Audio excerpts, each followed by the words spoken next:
Good afternoon. Today is Monday, the 26th of May, 2025, just after 1 o'clock. Welcome to UK Column News. I'm your host, Brian Gerrish. With me in the studio, Ben Rubin. And we're delighted to have Diane, Rasmussen, McAdie joining us from the north of England.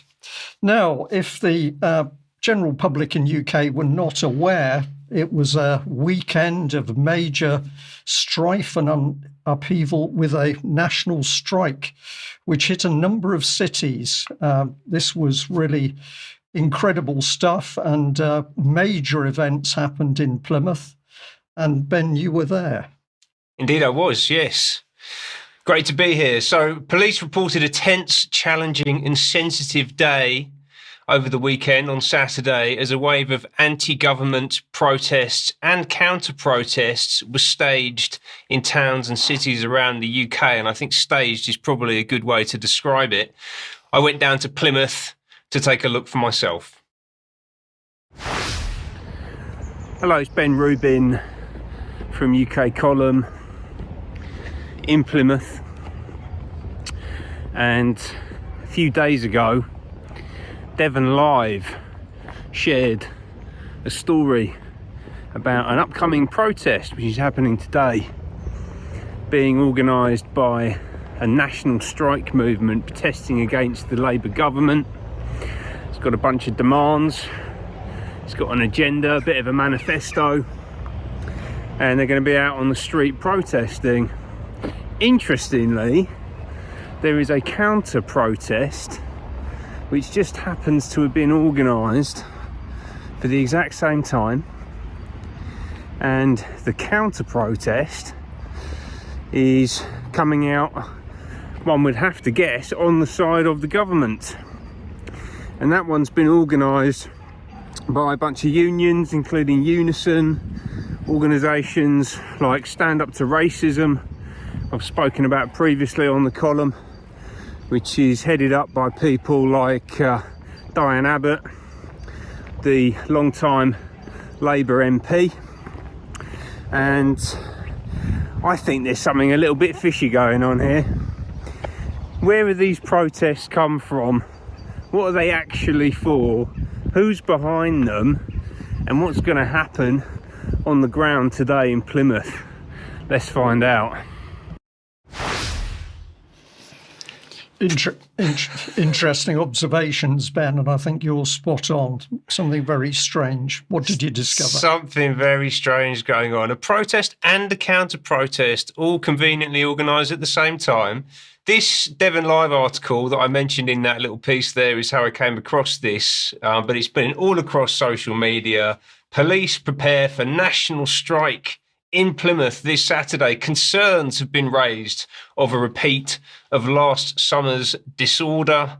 That's referring to some low-level violence and a few arrests that were made on August the 5th last year, which is in the immediate aftermath of the Southport killings. There were lots of protests all around the country, including the Walthamstow protest, which I reported on, which was actively if not arranged by, then certainly led by Stand Up to Racism, as I'm going to get into a little bit later on in the piece. But let's have a look here at back to the article. There's a bit of description about this national strike. A quote from the organisers: "The people of the UK are under attack from the very people elected to serve us." I have to say that I agree with that. They say, "Let our government, local councils and judiciary know that we are Great Britain." So this is a patriotic message. There is discussion of illegal immigration, demands to leave the European Court of Human Rights, the cancellation of net zero, the scrapping of inheritance tax, a demand for the government to release all documentation with regards to the Pakistani rape gang inquiry, calls for freedom of speech provisions for the UK to prevent beliefs and opinions being criminalised. I think a lot of this stuff is fairly reasonable, to be honest with you. It also says, by coincidence, these are consistently the talking points by MPs and councillors belonging to Reform and previously UKIP, as well as Conservative MPs.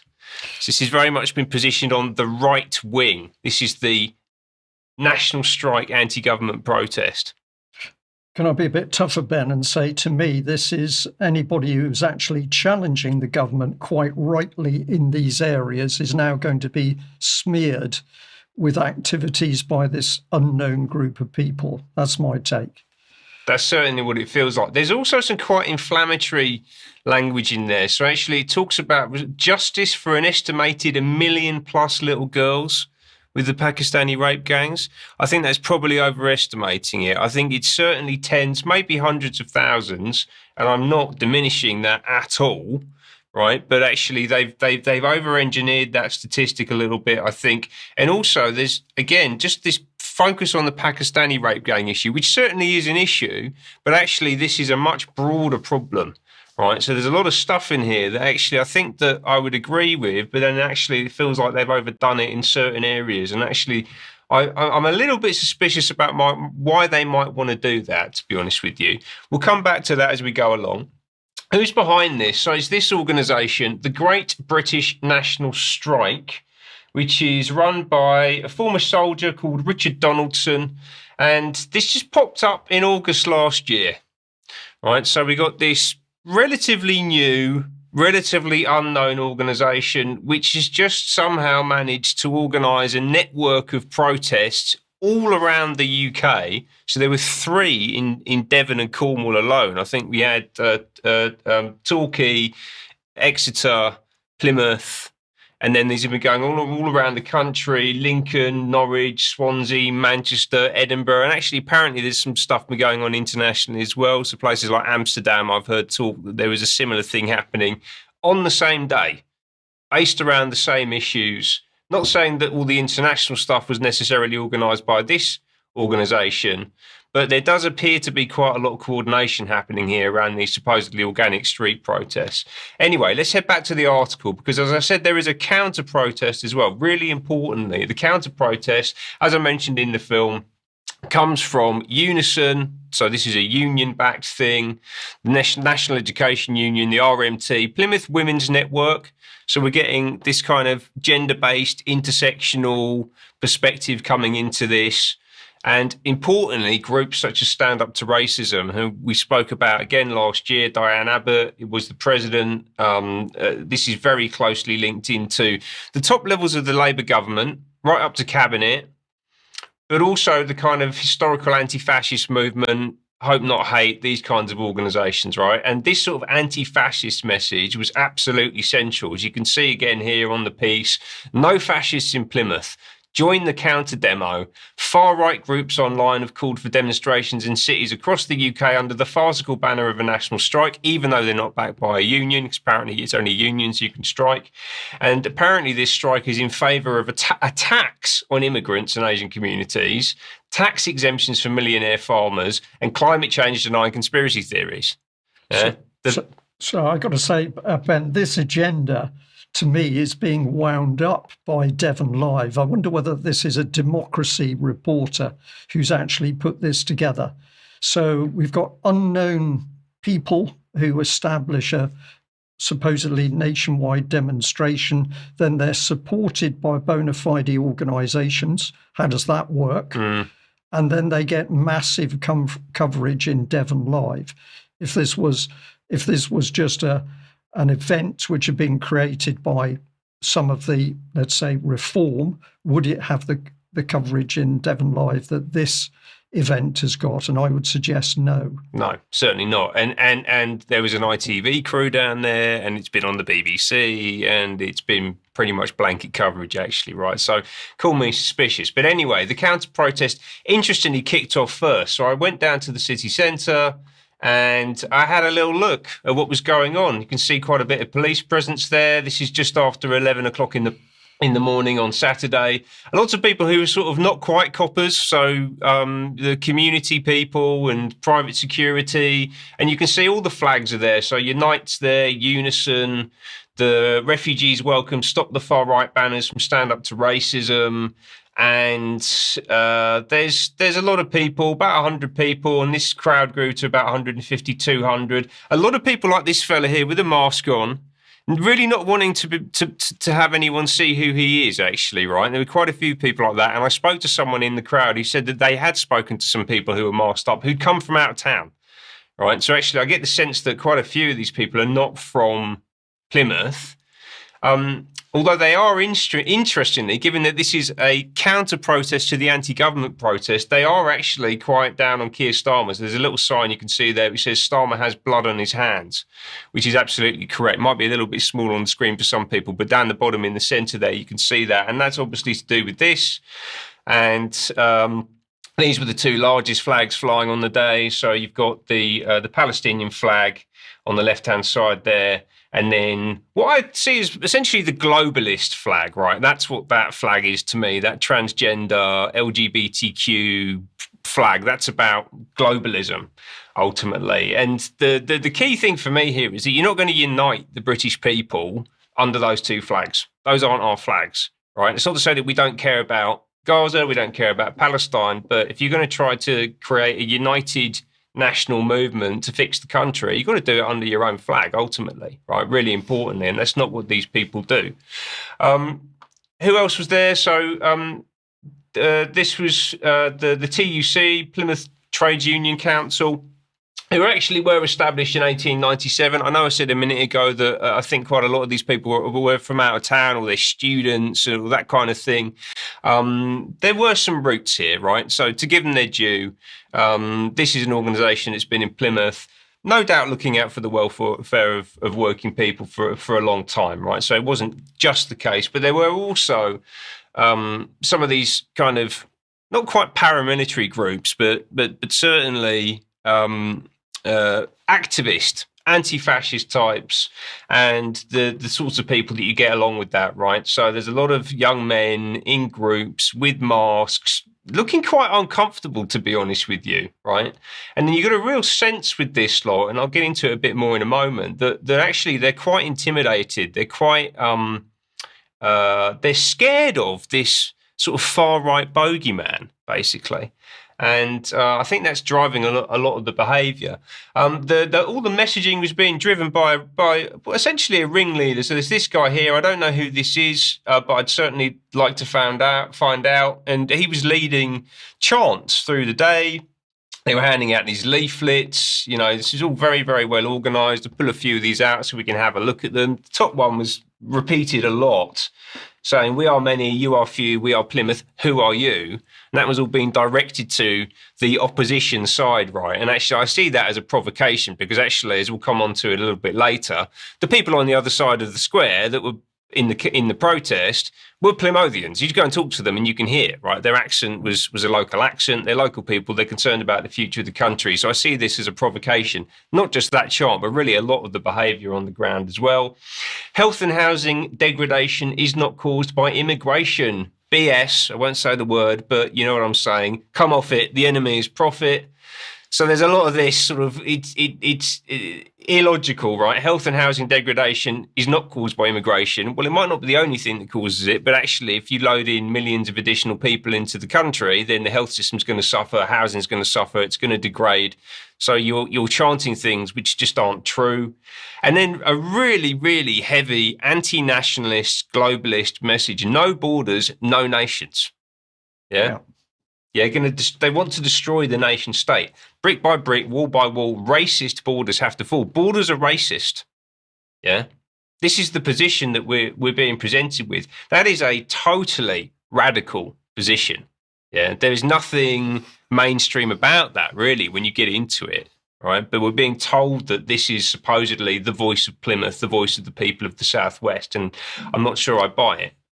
I think there's a good way of putting it, Ben. This demonstration orchestrated by unknown people is to tell us something. It's to tell us how we should think. Yes. So highly manipulative event, not only manipulating the people who attended, but also the people who receive the message via the wider mainstream press. There's something very devious going on. Indeed, there is. Yeah. Now let's just have a little listen to the chants. We've got a quick video for you. Degradation is not caused by immigration. Bullshit! Come off it! The enemy's profit! Health and housing degradation is not caused by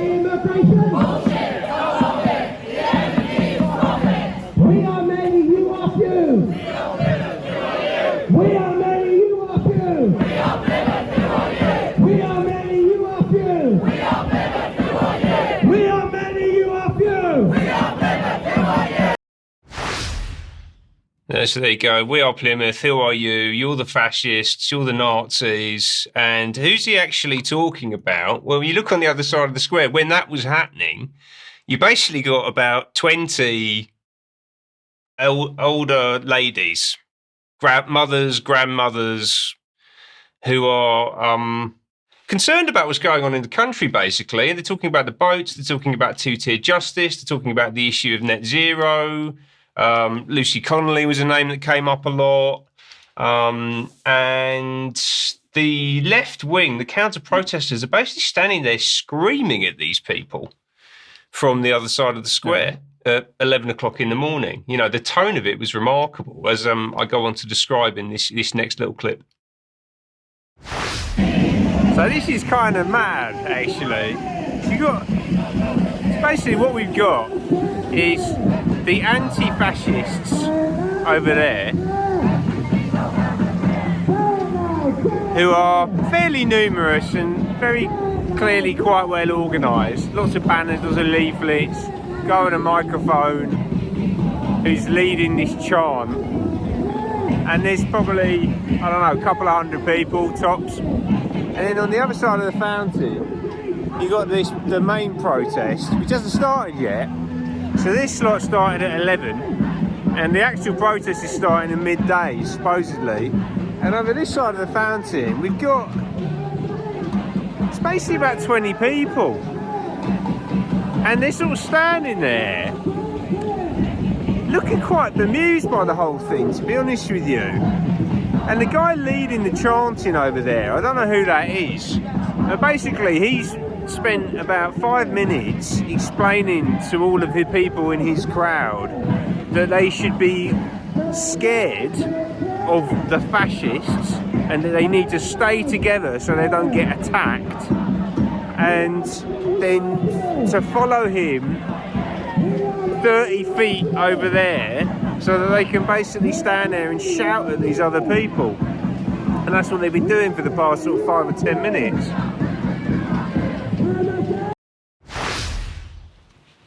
So the crowd did get significantly larger, actually, on the other side of the fountain, and a lot more men turned up. The ladies were there early, and but it was a really interesting mix of people. Right, it wasn't an organised group particularly. They'd heard about this on social media. They wanted to come out and basically, I would imagine, have a bit of a discussion and a debate about what's going on in the country. But they were being prevented from doing that by just this racket coming from the counter-protest on the other side of the square.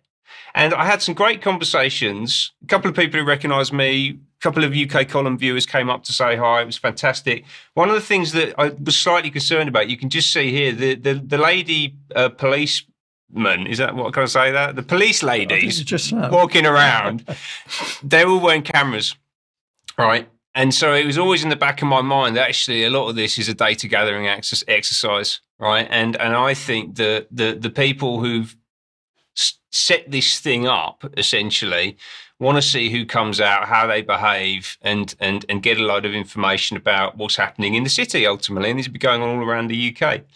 Now that was just 5 minutes into the start of the protest. They carried on going with their chanting for the next hour and a half, as I describe in this last little clip. So it's now 1:15, and the anti-fascists, Plymouth is anti-fascist, is it? They're still going. They've been chanting for about an hour and a half now, and you've got a bunch of people on the other side of the fountain there, a lot of whom are just normal people, you know, concerned about the direction of the country. Had some very interesting conversations. People basically saying we're being governed by an international crime syndicate, which I completely agree with, and we got a lot of concerns about what that international crime syndicate is doing in the country. And That all seems perfectly reasonable, but there's no actual discussion going on because the anti-fascists, with their stand up to racism banners,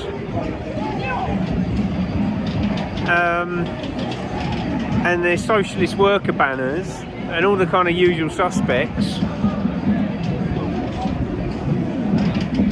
are just shouting at people.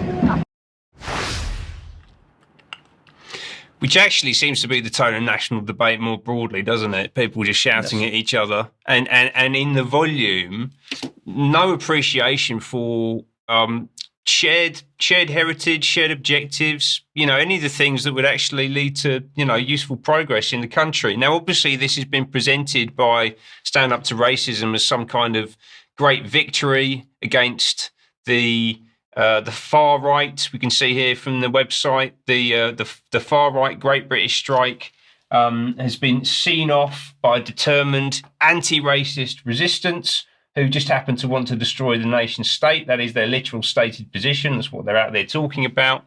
And what about the national strike movement? Well, UNN pulled this out from Twitter, which I think speaks volumes, actually. This is a bit of interaction here between an account called Neki, another one of these nationalist accounts that's popped up in the last year or two, saying, when do you think we will reach the stage of civil war in the UK?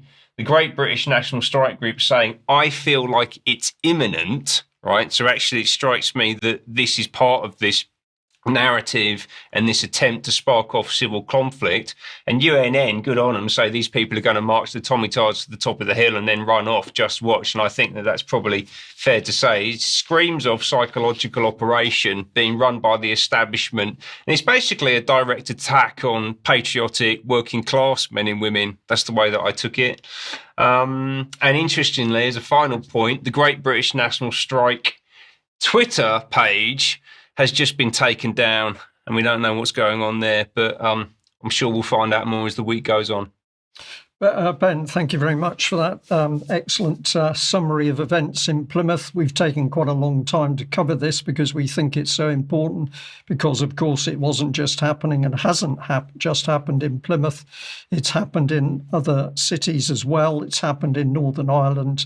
And as many people are now beginning to think, is this type of event designed to not only demoralise people in the country, but to destabilise communities?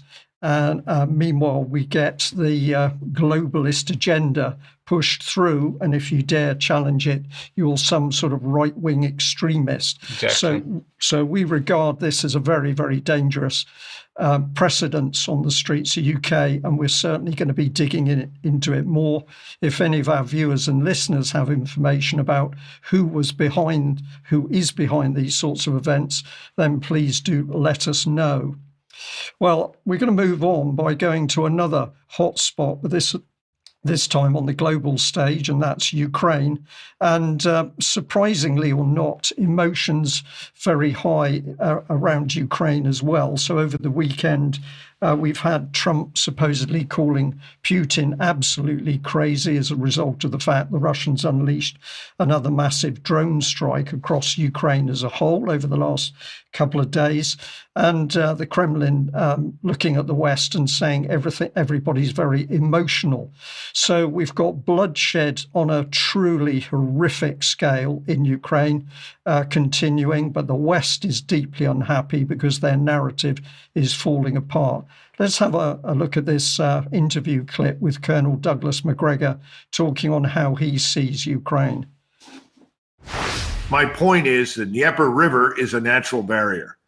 And I've said over and over and over again, I'm sure the Russian General Staff, these are competent men, I'm sure they've said to the president, Mr. President, let's march to the river. Whatever we do, let us control everything east of the river. That gives us a buffer zone against any future threats that may emanate from what remains of Ukraine. And let the rest of it go.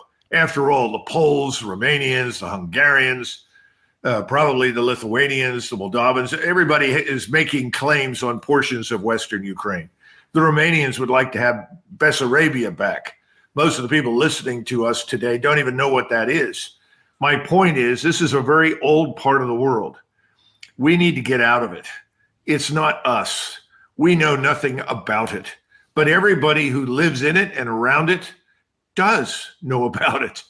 They need to sort this out. And I can guarantee you that there's very little enthusiasm for crossing that Dnieper River and moving further west. They don't want to do it. It's more trouble than it's worth. You end up with lots of people under your administrative control that hate you and always have because of that boundary that I just discussed, which has been valid for hundreds of years. So the bottom line is, let's stop the nonsense. President Trump, suspend all further aid to this Ukrainian disaster. Get out, offer to host a conference. We can host it in Europe. We can host it anywhere they would like. Let them all come.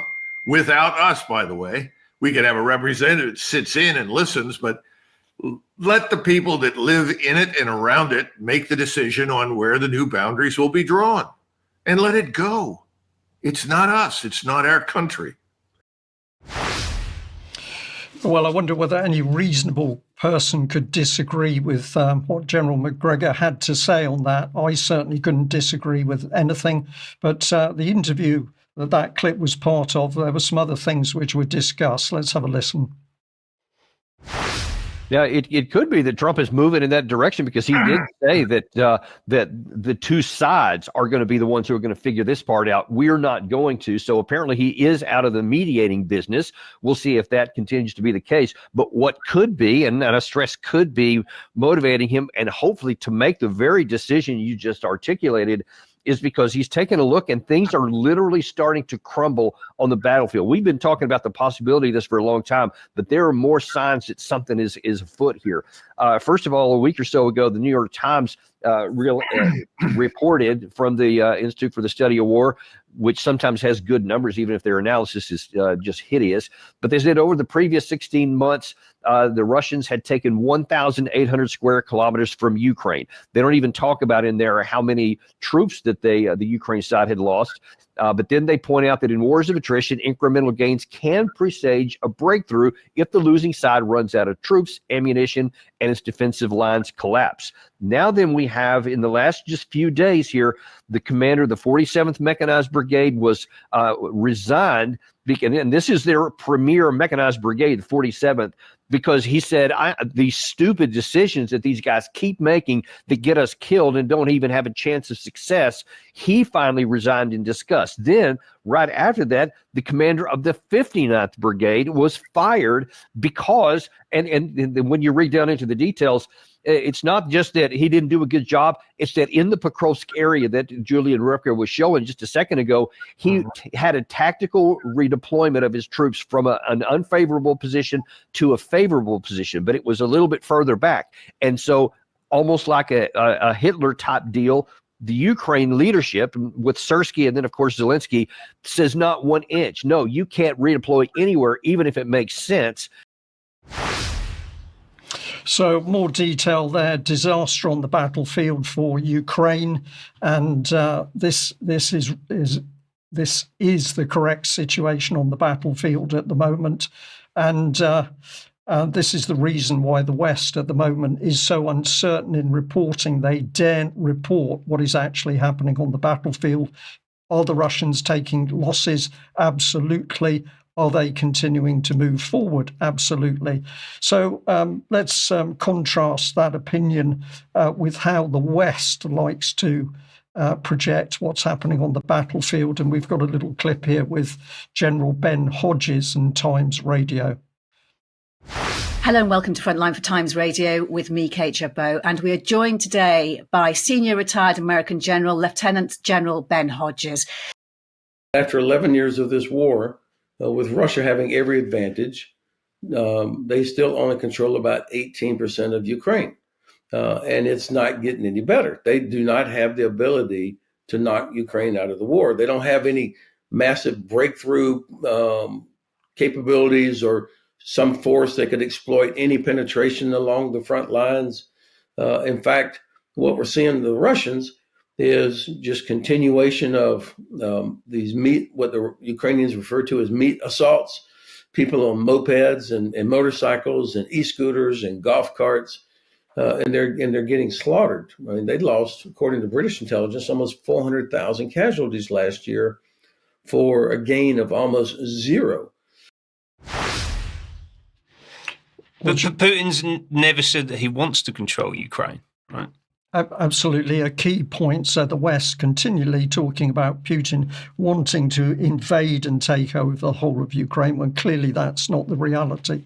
But this is the opinion that's consistently put across to the UK public and the American public. So we've got to get to the bottom of what's going on here. But the fact is that Russia is moving forward on the battlefield. These are some more reports from the Kiev Independent.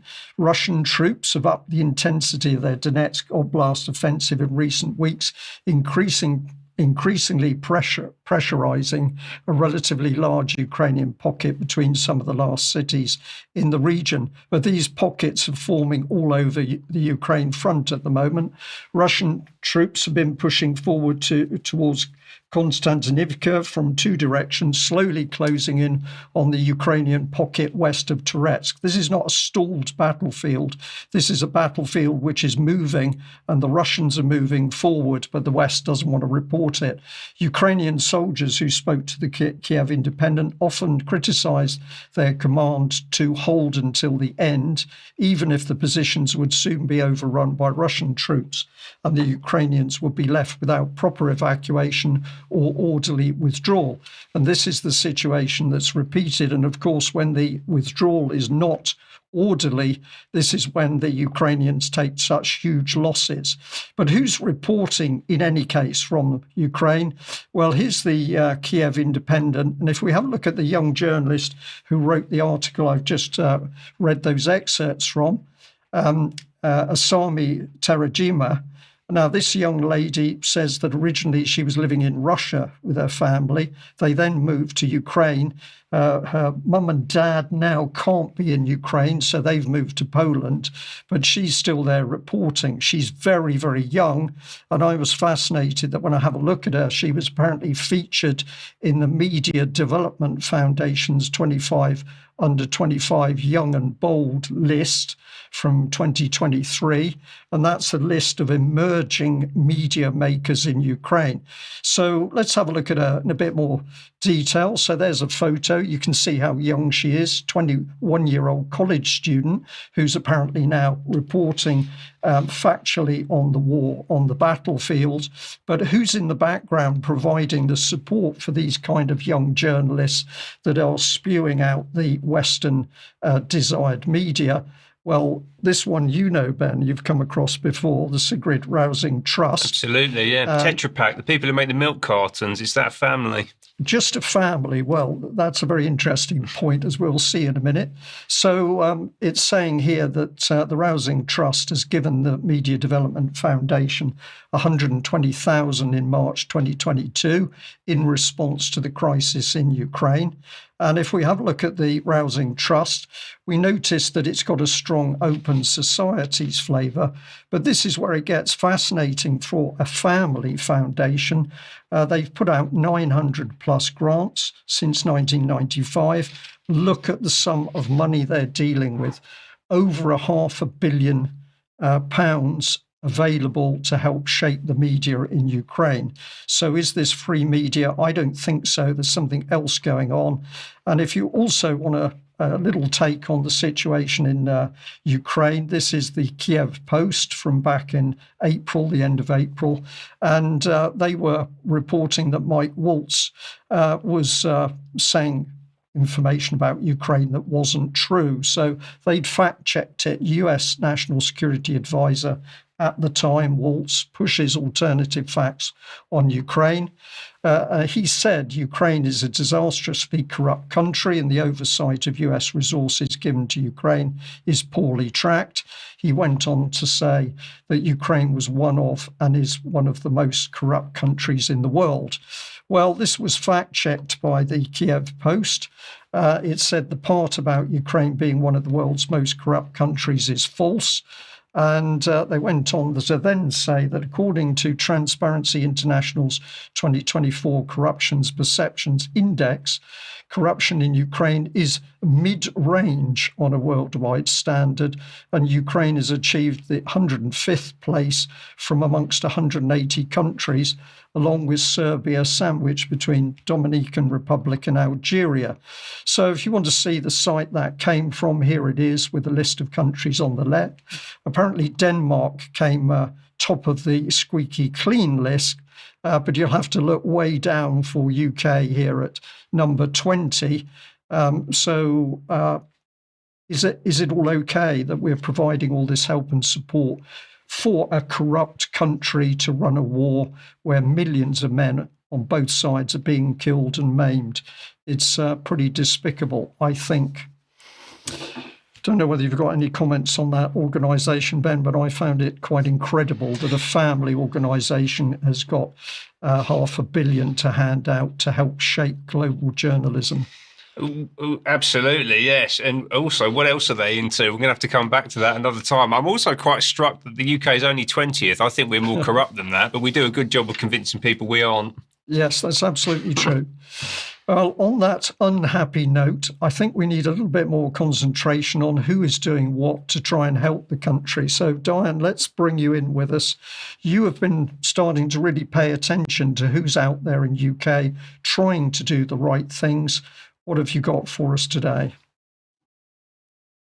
Thanks, Brian. Hello, Ben. It's really great to be here today. And I absolutely believe that if we don't start to act locally, we're not going to be able to fight against this larger agenda, which I've said several times and I will say again. Yesterday, I went out to a Stand in the Park event in County Durham. It's a beautiful place until it started raining and we all left. But if anyone remembers Stand in the Park events that started back when they locked us up a few years ago, this particular group in County Durham has been quite strong and has been going since August of 2021, and they meet every Sunday. And so they were there, they were making breakfast, they offered me a cup of coffee as soon as I showed up. There were several UK Column members who were there. They were wearing UK Column hats. And later in the day, based on an invitation I received while I was there in the morning, I went to one of the houses of one of the members for coffee. And it was really nice to see a copy of Your Life in their hands right there on his coffee table. So it was really great to see that they were so involved in UK Column. So I recorded an interview with one of the gentlemen who was at the meeting yesterday morning, and his name is Tim Coulter. And what he had been doing was he wrote letters to MPs asking about the issue of informed consent, or obviously lack thereof, regarding the COVID jabs and what happened to him. So here's just a short clip of that interview. But he really didn't have ability to make the claims, and of course the whole business of the COVID debacle has been about people making ludicrous claims and then not being able to back it up with any actual real fact. And so I then wrote similar notice to the MP, and in fact 2 notices. After that he didn't want to speak to me. So that sounds a bit familiar, doesn't it? And within this group, there's another group called We the People Northeast, and they handed me a business card. They have a Rumble channel, and the link to their channel will be in the show notes. They do what they call seeking the truth through insightful interviews. And so I looked at this channel and chose a clip of one of our favorite journalists. Let's see what he had to say to this group. Can I ask you both individually if you think there's one particular direction we should be concentrating on to actually get the message across to the public? About what? About any of these psyops. Which psyop or which direction should we concentrate on? The key one we should be talking about is the government's use of applied psychology on us. Because this is where the whole distortion of perception starts. In their document dated 2010, the Cabinet Office said, we can change the way people behave. That means think and behave. And they will not necessarily know this has been done to them. Right? Now, it's scary if they use that type of applied psychology on an ordinary member of the public, but what happens when they use that psychology on somebody they're going to use to train other people? then you end up with a trainer who has themselves been affected by the technology, subjecting other people to another dose of psychology, but by a person who's not even the normal self. Yeah. Right? So at each iteration, the thing gets worse. And if I was just having a guess, I'm not guessing this is going on because the government's own documents said it was going on. And during lockdown, the Behavioural Insights team was working inside the SPY-B system for the government advising on the COVID rate, saying we need to make the public more frightened in order to increase lockdown. Yeah, absolutely. Right? As I understand it, so the one to go for is the attack on our minds. And I know, Brian, we hear this from you quite often, and I think you're absolutely spot on, but I think it's really important to see that UK Column team members, as well as people who pay for memberships and watch the UK Column, that we're all getting it out and doing things and sharing the messages. And the more that we do this, the more it will spread. And I believe this is one of the ways that we can fight back. And I don't know if you think, Brian.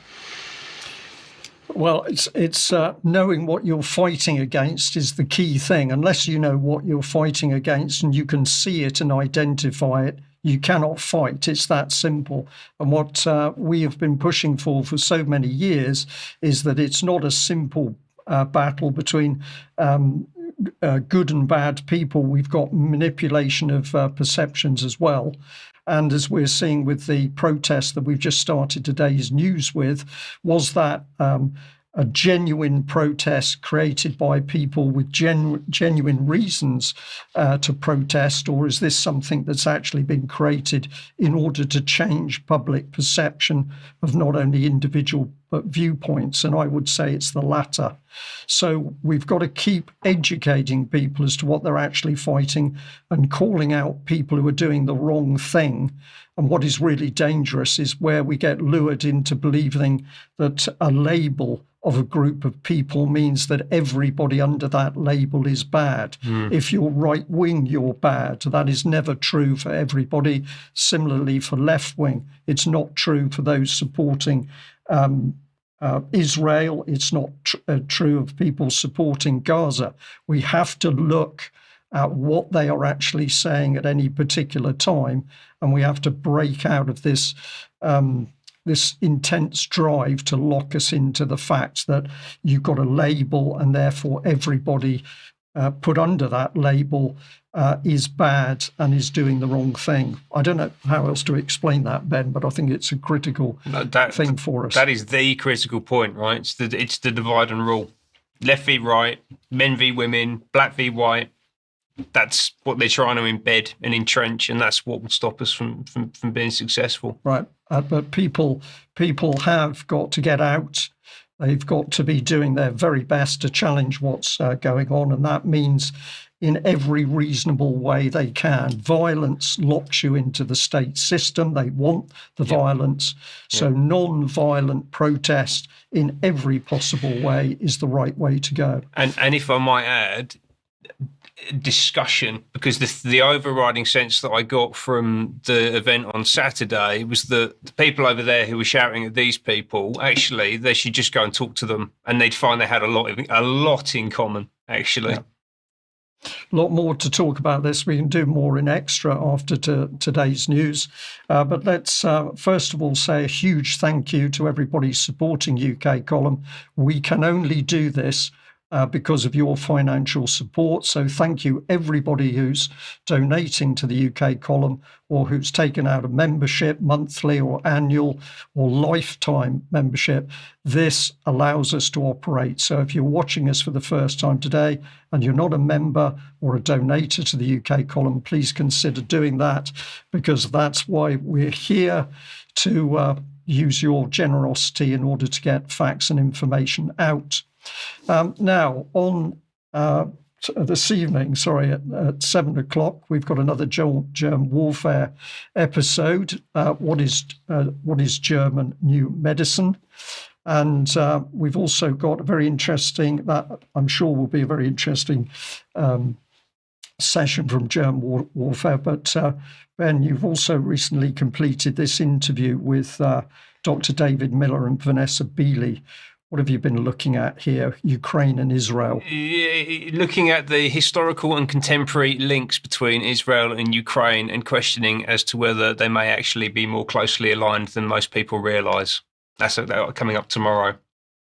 Okay, so a teaser there, Ben. Thank you for that. But this is a really, really interesting subject.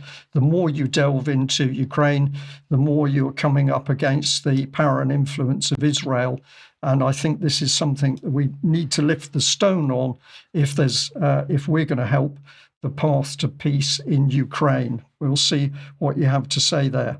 Now, Diane, you've also got Defensive Libraries here, which is another group working to challenge what's happening for these events. Well, this is actually sponsored by the Buckingham branch of Academics for Academic Freedom through Professor Dennis Hayes. And I will be speaking at this event. It says there, why we need to challenge woke approaches if we are to preserve our libraries. This will be a talk that I've been invited to give on the 12th of June at 6 p.m. If you can get down to Buckingham, Milton Keynes area, I'd love to see you there. Tickets are free. Okay, thank you for that. And we've also got an objection to the geoengineering experiments. Yes, this is just a protest that's happening on the 21st of June down in London, if you can get down there. And I thought this one was particularly worth noticing because friends of ours at the UK column, Sonia Poulton, as well as Mark Devlin, will be two of the speakers there. And we've been digging into quite a bit of geoengineering topics recently, which we will do later in the news as well. So just get down to Hyde Park if you can on the 21st of June. Okay, thank you for that. And as we've been reporting, we've got the Sounds Beautiful Festival, June the 26th to the 29th in Wimborne, Dorset. We've got the Thetford Truth and Freedom Beer Festival, Friday the 18th to the 19th of July.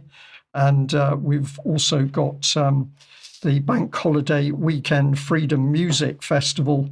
That's the 22nd to the 25th of August. And if you are going to that, we will see you there, which will be really good.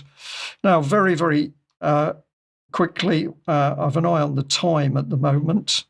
We have this report that the BBC has picked up from France. Now, I will have to come back to this because there's so much in this report. It's a report about a court case around a particularly vile paedophile who was operating through the medical system in France. And the interesting thing is that the headline starts to ask a question. Victims in landmark child abuse trial ask why France doesn't want to know. And I was very interested in this. And I've got to say, an interesting article from Andrew Harding. And if we look into some of the detail that he's written, he says that basically the trial of France's most prolific paedophile, Yoel Le Scouarnec, a retired surgeon who was admitted in court to raping or sexually assaulting 299 people, almost all of them children, is coming to an end this Wednesday amid widespread frustration. And he goes on to quote this particular lady, one of the victims of this horrible man. She said, "I'm exhausted, I'm angry. Right now, I don't have much hope. Society seems totally indifferent. It's frightening to think that the rapes could happen again." And why is this? Well, we get an appreciation because we've got another lady here, Miss Lemoine, who says that that herself and some of the 50 other victims have been stung by an apparent lack of public interest in the trial, and they've formed their own campaign group to pressure the French authorities, accusing the government of ignoring what they say is a landmark case, which exposed a true laboratory of institutional failures. Now, this is very, very similar to what we hear in UK. So we'll just go on here. It says the issue is that this trial is about the sexual abuse of children. There's a virtual omerta on this topic globally, but particularly in France. We simply don't want to acknowledge it, said the lawyer representing several of the victims. Now, what she's talking about there is the mafia code of silence.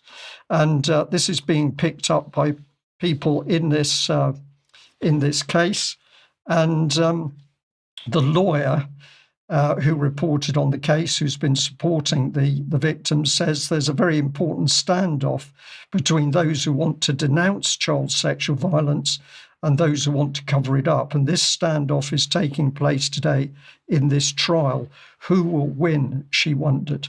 Well, if we go and have a look at the BBC article, let's see whether we can bring this up.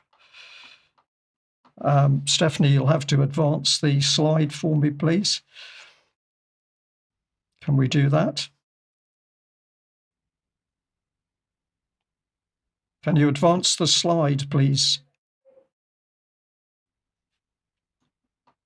Okay, all right, we seem to be there. We've small technical issue. I'm sorry about that. So here's the BBC article. Now, we should be able to actually run through this, and you will see how long it is, how extensive, how much information there is in this BBC article. Now, remember, this is about a paedophile in France, albeit a high-profile court case. But the BBC has really dug into this, although they haven't challenged the French government at all.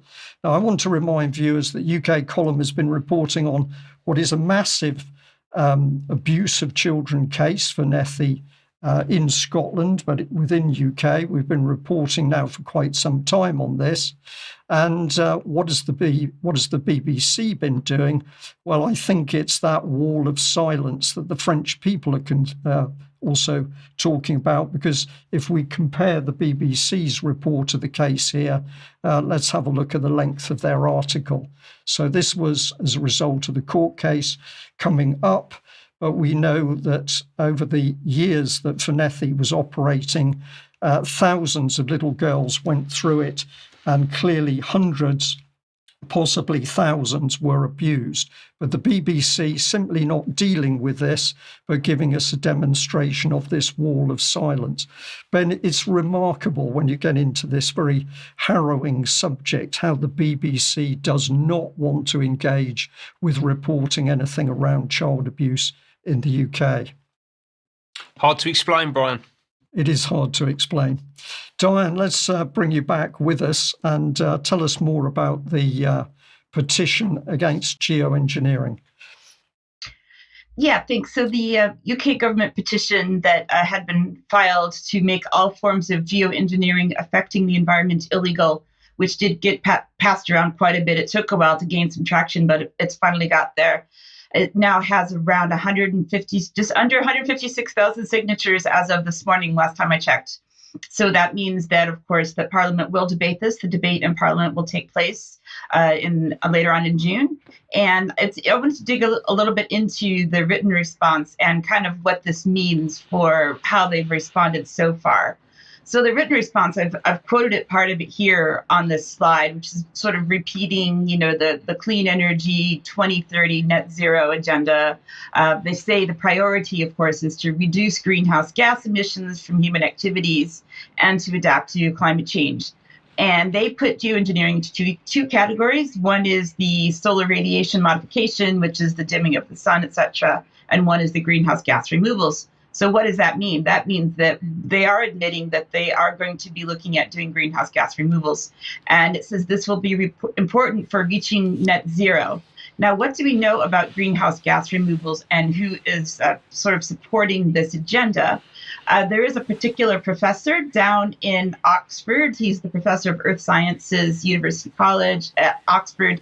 His name is Professor Gideon Henderson. He is only 20% at Oxford of his time at this particular moment. 80% of his time, as we'll see on the next slide, is spent working for the government. He is the Director General for Science Analysis in DEFRA. He is the Chief Scientific Advisor for that particular part of the government. And I have a video from him explaining to us, and this was from 6 years ago, explaining what this means about the greenhouse gas reductions. To avoid dangerous climate change, the UK needs to reduce its emission of greenhouse gases to zero. We can reduce our emissions a lot, but we still can't get rid of all of the emissions from the industries that we rely on. So to compensate, we also need to actively remove greenhouse gases from the atmosphere.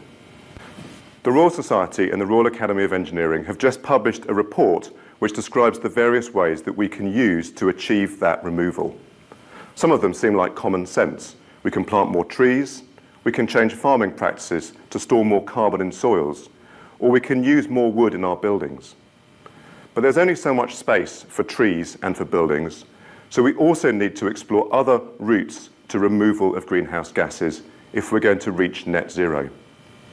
One of these is to use more biofuel in our power stations and capture the resulting CO2 and bury it underground in rocks. An alternative is to actively suck carbon out of the atmosphere for storage. It will be challenging and will need research and investment starting now, but if we combine all available approaches, the UK can reach net zero by 2050. If we do so, it maintains the UK's leading global position in tackling climate change and ensures that we play our part in stewarding the planet for future generations. So that goes back to what I reported a few weeks ago as using seaweed to suck the carbon out of the sea. So not only do we need to be thinking about what's going on in the skies, but also what they're doing underwater. And I would like to recommend to the audience that they take a look at this and submit to it, if they can, that the government is currently doing an independent review with asking for evidence related to greenhouse gas removals, and they want to hear from members of the public. So anyone can click through this form, share what they think. And I know it's easy to think that it doesn't matter, they won't listen to us. But if enough of us do it, again, it's strength in numbers. So I would encourage everyone to go in and submit and say what they have to think about this greenhouse gas removal agenda that's going on right now. Diane, if I can just come in there and say that this is something a lot of people have trouble with. It won't make any difference. Well, one of the things that UK Column's been reporting over recent weeks is the fact that clearly the rules-based international order is desperately worried that their plans are running behind time. And why are they running slow? Because of the pushback from the wider population, not only in UK, but worldwide. So it does make a difference. And of course, if 10 people send a comment back in to that request for information from the public, it's not going to have much effect. If 10 million pushed back, it's going to have a huge effect. So don't sit there and say we can't do anything. Take the opportunity to gather some people together to tackle it. And Ben, beg your pardon, Diane, more good news with respect to people who are saying no, libraries should be for a proper purpose. Yeah, so I would like to talk about the World Library Association because they have just asked me to join their team, and I was really happy to accept it. They are really focused on the basic topic, which I've been reporting on as well, on age appropriateness in libraries. And they are all based so far in America at this point. So they were joking with me that even though I have an American passport, I'm the first international member, making it a truly World Library Association. The executive director of the World Library Association is Dan Kleinman, who I have interviewed previously on UK Column back in December. You can watch an hour-long interview with us talking about specific actions that they have been taking in America to fight the books and the content of some of the terribly graphic sexual materials, violent materials that are showing up in school libraries and public libraries around Western countries. The mission of the World Library Association is what they just say is your library, your way. We make best practice suggestions, and you decide whether to use them to help you improve your local library services. And this basically means in America, it means they're going into library board meetings, they're going into school board meetings in their local areas. And these are people that are speaking out, making a difference by doing things like reading directly from the content of some of these books. And in some cases, the content is so violent and so sexualized, putting this in front of children, that the people get banned and thrown out of the meetings because they're exposing things that are so graphic. So I want to talk here in particular about a member of the World Library Association. Her name is Julie Gebhardt, and I had an interview with her over the weekend. And I'm going to play just part of our discussion, and then I'll talk a little bit more about it. She's made some major breakthroughs recently, but this is her story right here of how she got started. being active in the World Library Association and pushing against it. And this photo that I'll be showing along with the audio is a picture of Julie actually going to a board meeting and speaking up. So about 4 years ago, I had a 15-year-old daughter in a public high school here, just obviously the local public high school. And she came home asking me to get a book for her. And I just popped online and did a quick search. And the review that I found said this book contains graphic incestuous rape of I think 9 or 11-year-old by her father.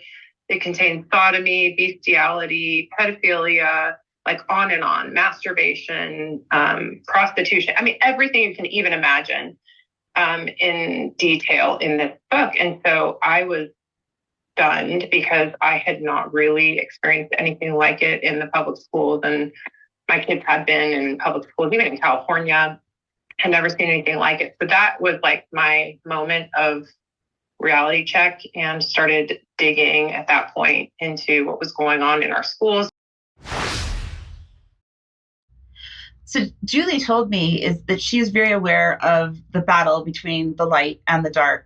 And she is a Christian. She quoted from Ephesians 5:11, which seems to motivate a lot of what she's doing. So the King James version of that verse of the Bible is, have nothing to do with the fruitless deeds of darkness, but rather expose them.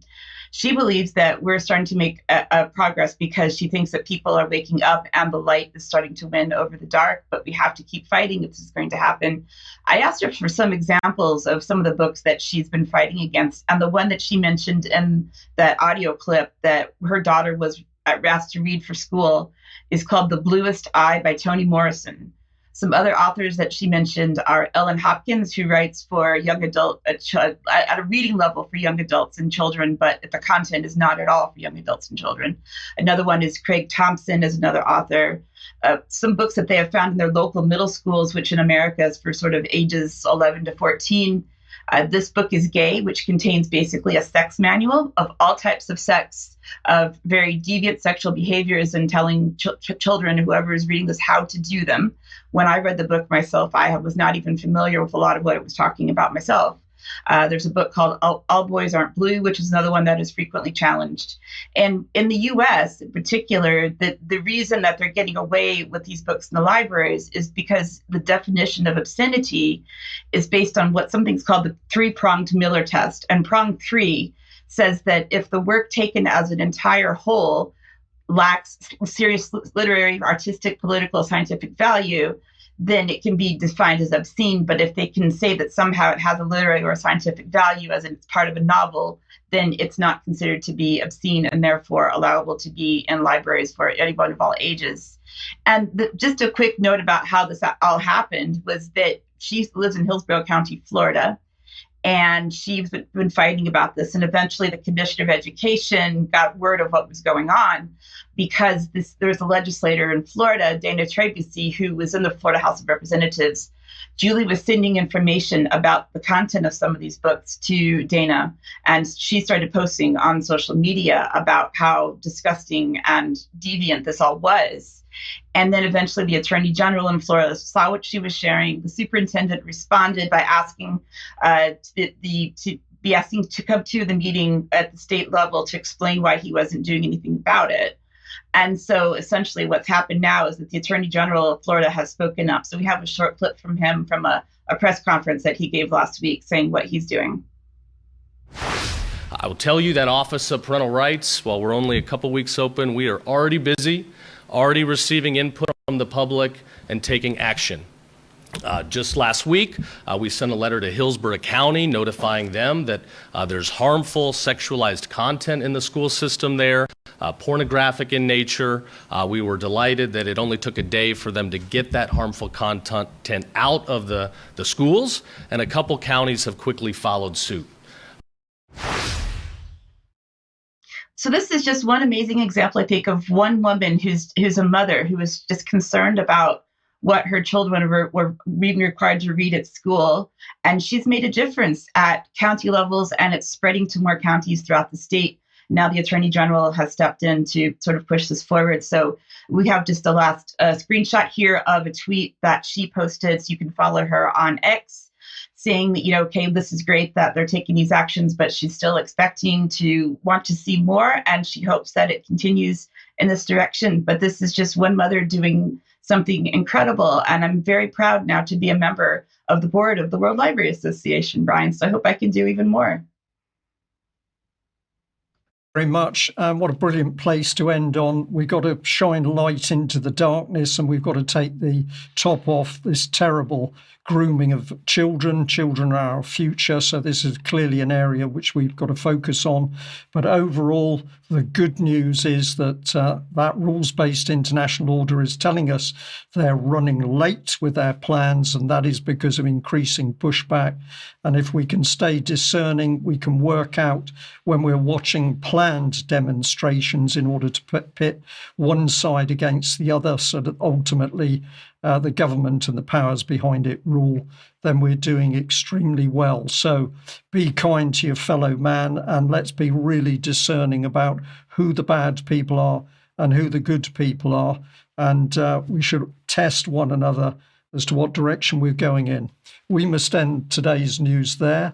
If you're a member of UK Column, please join us for Extra. If you're not a member of UK Column, consider signing up with us and taking out a membership, because UK Column Extra covers a lot more information usually and in a very relaxed way. And this is what a lot of people are saying to us that they'd like to see and be part of, a lot more relaxed, uplifting way of discussing what is some pretty dark news. But we'll leave it there. And UK Column News will be back on Wednesday. Thanks for joining us. Bye-bye.